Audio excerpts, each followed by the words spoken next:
జోజో కిడ్స్ తెలుగు. కోడి మరియు తన పిల్లలు. అడవిలో ఒక అందమైన కోడి ఉండేది. దానికి రెండు చిన్న చిన్న ముద్దు ముద్దు కోడిపిల్లలు ఉండేవి. ఒక కోడిపిల్ల పేరు చున్ను. అది ఎప్పుడూ కూడా ఎరుపు రంగులో ఉన్న పళ్ళు తినేది. రెండో దాని పేరు మున్ను. అది కూడా ఎప్పుడూ ఎరుపు రంగులో ఉన్న పళ్ళు మాత్రమే తినేది. అన్ని పక్షి పిల్లలు వాళ్ళిద్దరిని చూసి చాలా నవ్వుకునేవారు. ఒకరోజు రామచిలుక పిల్ల ఒకటి చిన్ను దగ్గరికి వచ్చి మాట్లాడింది.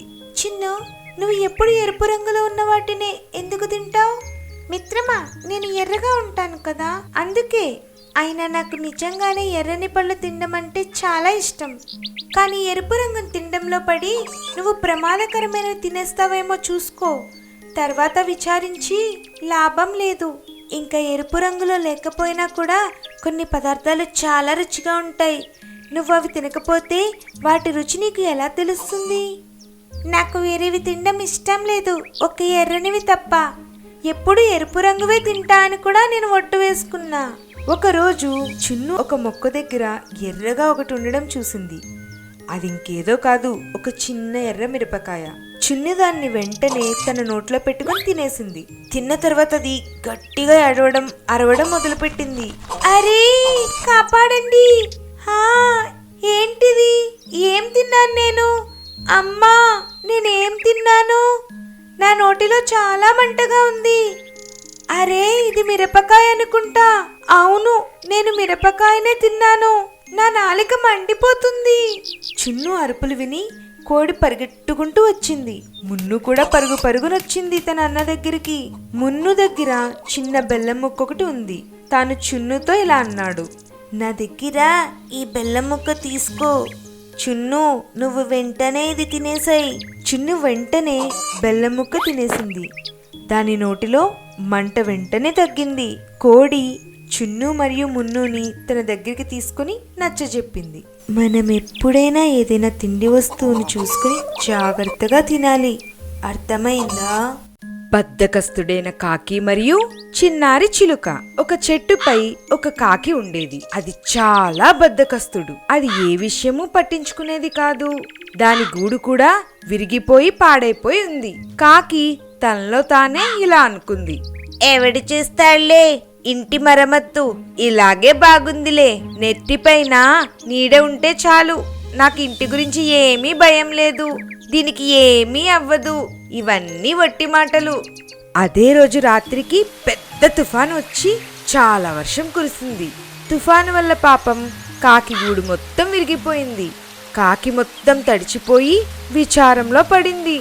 అరే, ఈరోజు అకస్మాత్తుగా ఈ వర్షం ఏంటి? పాడైపోయినా ఒక ఇల్లు అయితే ఉండేది. ఈ తుఫాను వల్ల నా ఇల్లు మొత్తం విరిగిపోయింది. నేనేం చేయను ఇప్పుడు? మొత్తం తడిచిపోయాను. ఇప్పుడు ఇల్లు కూడా లేదు. పైగా ఈ వర్షం ఒకటి. చాలా చలివేస్తోంది. పద, కొంచెం సేపు చిలుక ఇంటికి వెళ్తాను. దాని ఇల్లు చాలా గట్టిగా ఉంటుంది. కాకి చిలుక ఇంటికి వచ్చింది. వచ్చి గట్టిగా చిలుకను పిలిచింది. చిలకమ్మా, ఓ చిలకమ్మా, విను విను నా మాట. చిలకమ్మా, తొందరగా రా, తలుపు తెరు. నేను మొత్తం తడిచిపోయాను. వర్షం ఆగే వరకు నన్ను మీ ఇంట్లో తలదాచుకొని.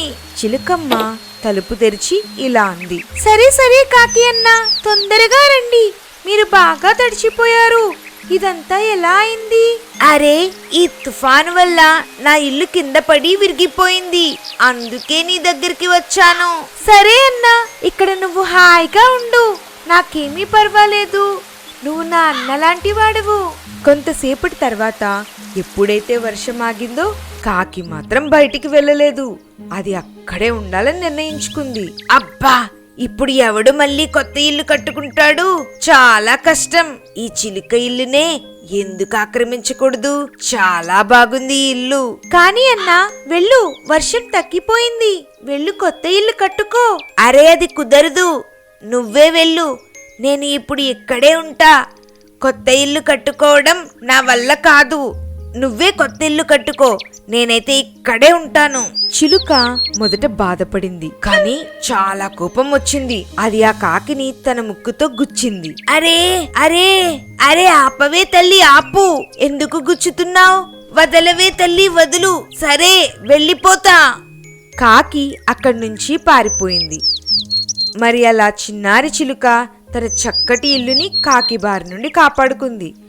అందుకే మనం ఎప్పుడూ బద్దకించకూడదు, ఇంకా ఇతరులను అనవసరంగా ఉపయోగించుకోకూడదు. జంతువులకి పోటీ. ఒకరోజు అడవిలో అన్ని జంతువులు కలిసి ఒక పోటీ పరీక్ష పెట్టుకోవడానికి నిర్ణయం తీసుకున్నాయి. పోటీ ఏమిటంటే అడవిలో అన్నిటికన్నా ఉపయోగకరమైన జంతువు ఏంటని. అన్ని జంతువులు కలిసి ఆ పోటీలో పాల్గొన్నాయి. అన్నిటికన్నా ముందు కోతి ఇలా అంది, నాకు తెలుసు, నేను చాలా ఉపయోగపడతాను. ఎందుకంటే నేను ఒక చెట్టు మీద నుంచి వేరే చెట్టుకి చాలా సునాయాసంగా వెళ్ళగలను, పళ్ళని కూడా తెంపగలను, నేను మంచి పనివంతుడను. అప్పుడే అక్కడ ఉన్న జిరాఫ్ ఇలా అంది, లేదు లేదు, నువ్వు చాలా ప్రమాదకరమైన వాడివి, నువ్వు ఎవ్వరికీ ఉపయోగపడవు. అప్పుడే ఏనుగు ఇలా అంది, నేను నా పెద్ద తొండంతో చాలా ఎక్కువ మోతాదులో అందరికీ నీళ్లు ఇవ్వగలను. లేదు లేదు, నేను ఈ అడవికి రాజుని, మీరు ఎవ్వరూ కూడా అందరికీ ఉపయోగపడలేరు. నేను ఈ అడవిని రక్షిస్తాను, నేనే అందరికీ ఉపయోగపడతాను. అప్పుడే నక్క ఇలా అంది, నేనే అందరికీ సాయం చేస్తా, నా తెలివితేటలతో అందరికీ సాయపడగలను. లేదు లేదు, నువ్వు చాలా జిత్తులు మారివి, సాయం చేస్తూనే నువ్వు నీ స్వార్థం చూసుకుంటావు, నువ్వు చాలా ప్రమాదకరం. కొంతసేపటికి చాలా పెద్ద వర్షం మొదలైంది. అన్ని జంతువులు అటు ఇటు పరిగెత్తాయి. ఆ వర్షానికి నది మీద ఉన్న చెక్క వంతెన కూడా విరిగిపోయింది. ఇప్పుడు మనం నది ఎలా దాటుతామో? చాలా పెద్ద వర్షం కురుస్తుంది కదా, ఏమైనా చెయ్యండి. అప్పుడే ఒక తెలివైన మొసలి అక్కడికి వచ్చి అందరితో ఇలా అంది, మీరు నా వీపు మీద ఎక్కండి, ఒక్కొక్కరిని చేసి నేను నదికి అటువైపు తీసుకువెళ్తా. వెంటనే ఒక్కొక్క జంతువు మొసలి మీద ఎక్కాయి. అలా అన్ని జంతువుల్ని మొసలి నదికి అటువైపున సురక్షితంగా దింపేసింది. కష్టకాలంలో సాయం చేసినందుకు అన్ని జంతువులు మొసల్నే అందరికీ ఉపయోగకరమైన జంతువుగా ప్రకటించాయి. మీరే అన్ని జంతువుల కన్నా ఉపయోగకరమైన వారు మొసలి గారు, సరిగ్గా చెప్పారు, మీరే మీరే. మరి అలా మొసలి అన్ని జంతువులకి సాయపడేదని పేరు తెచ్చుకుంది. కప్ప మరియు బావి. ఒక అడవిలో చెరువులో ఒక కప్ప ఉండేది. అక్కడ చక్కగా అన్ని కప్పలు తిని ఆడుకుని హాయిగా ఉండేవి. అక్కడ నీటికి అసలు కొదవే లేదు. కానీ కొన్ని రోజుల తర్వాత అక్కడ వర్షం పడనే లేదు. అన్ని నీళ్లు ఎండిపోయాయి. కొన్ని జంతువులు దాహానికి తట్టుకోలేక చనిపోతే మరికొన్నేమో అడవిని వదిలి వెళ్ళిపోయాయి. అక్కడున్న కప్పల్లో ఒక కప్ప ఇలా అంది, మనం ఏదో ఒక కొత్త చోటు చూసుకోవాలి, లేకపోతే మనం కూడా చనిపోతాం. ఆ చోటు వదిలి వెళ్ళడానికి వాటికి అస్సలు ఇష్టం లేదు. కానీ ఈ రెండు కప్పలు కొత్త చోటు కోసం వెతకడానికి బయలుదేరాయి. వాటికి ఎంత వెతికినా ఒక్క బావి కూడా దొరకలేదు.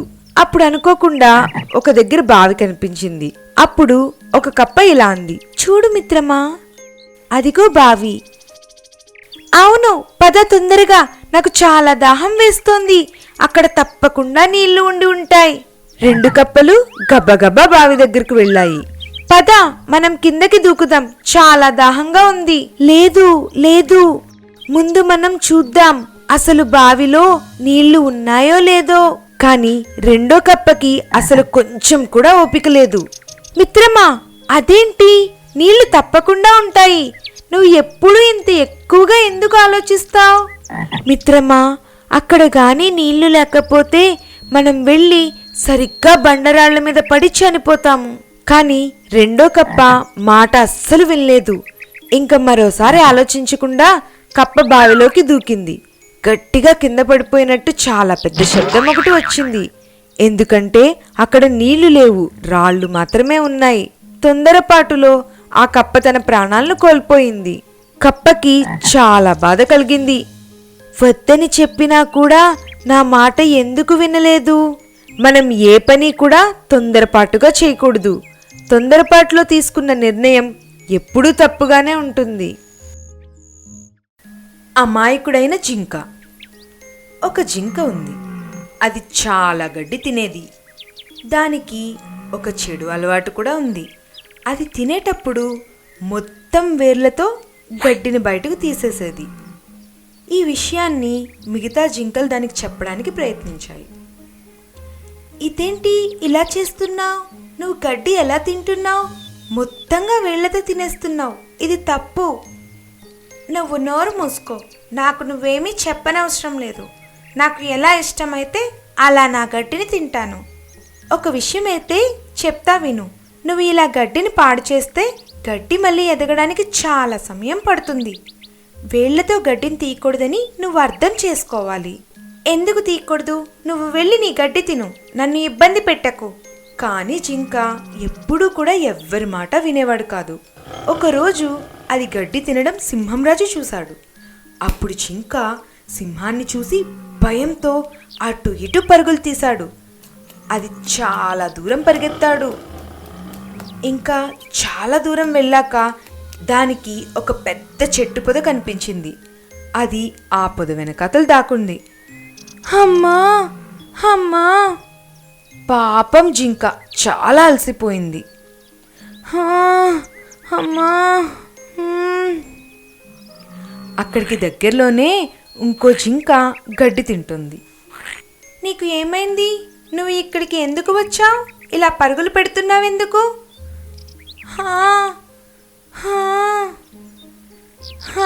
ఆ సింహం నన్ను తరుముతోంది. చాలా కష్టం మీద నా ప్రాణాలను కాపాడుకొని వచ్చాను.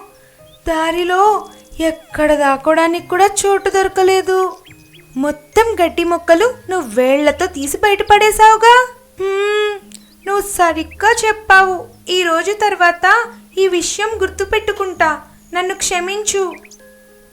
మరి అలా జింక యొక్క పొరపాటు తనకి అర్థమైంది. రెండోసారి ఆ పొరపాటు ఇంకది చేయలేదు.